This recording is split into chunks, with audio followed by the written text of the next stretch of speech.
LeBron James suko na. Panawagan sa pagtanggal kay Coach Darvin Ham lalong umiinit. Dumanas ng back-to-back loss ang Lakers sa kanilang back-to-back game nang talunin sila kanina ng Atlanta Hawks sa score na 138-122. Nanguna si Austin Reeves na may 28 points at 6 assists. Samantalang si LeBron James ay gumawa naman ng 20 points, 9 rebounds at 8 assists. Pinaunahan naman ni Trae Young ang Atlanta Hawks na may 26 points at 13 assists. Samahan pa yan ng 24 points at 9 assists ni DeJounte Murray. Si DeJounte Murray ang nagpahirap sa Lakers sa fourth quarter kung saan nagpakawala siya ng back-to-back-to-back basket para tuluyan ang makaalagwa. Sa quarter na ito ay gumawa siya ng 10 points. After the game ay nagkayakapan pa si D'Lo at Murray na parehong involved sa trade talk sa pagitan ng Lakers at Atlanta Hawks. Ayon kay Trae Young, alam daw nila na kagagaling lang sa laro ng Lakers kaya kailangan lang daw nila na maging agresibo at bilisan ang pagbaba at tumakbo para sa transition. So meaning, alam nila na pagod pa ang Lakers player. Nagpakatotoo naman itong si LeBron James at ayon sa kanya, sila daw yung team na kayang talunin ang kahit anumang team. At sa kabaliktaran, sila din daw yung team na kayang talunin ng kahit anumang team sa NBA. Yun daw ang kanilang identity. Na-out-rebound ng Lakers talo sa 3-point shooting, fast break at second chance point kaya naman talagang hindi na nila kinaya ang Hawks. Mayroon pang nakakabagabag na post itong si LeBron James sa kanyang social media account.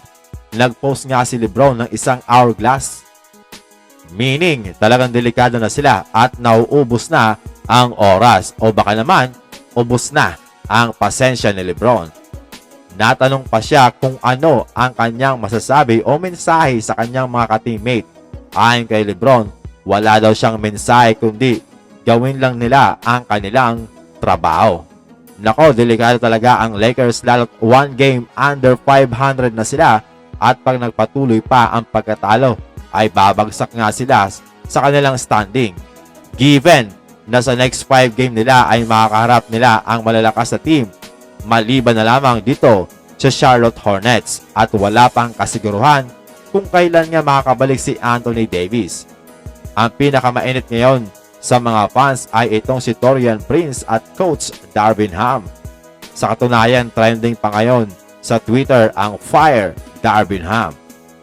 Well, sang-ayon ako dito kay Trevor Lane na wala naman talagang kasalanan itong si Taurean Prince dahil si Coach Darvin Ham naman ang nagdidesisyon kung bakit siya nasa starting lineup at hindi si Jared Vanderbilt na gusto ng mga fans. Kitang-kita ang kakulangan sa chemistry ng team at eagerness na manalo. Sa mga naunang clips na mga lumalabas ay ipinapakita na ng mga player ang kawalang tiwala nila kay Coach Darvin Ham. Lalo na si LeBron James at Anthony Davis at syempre itong si Austin Reeves na dinedma pa dati itong si Darvin Ham.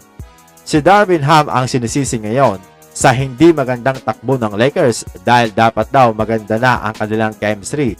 Dahil halos lahat naman ng mahalagang player last season ay na-retain ng Lakers, lalo na ang kanilang starting five.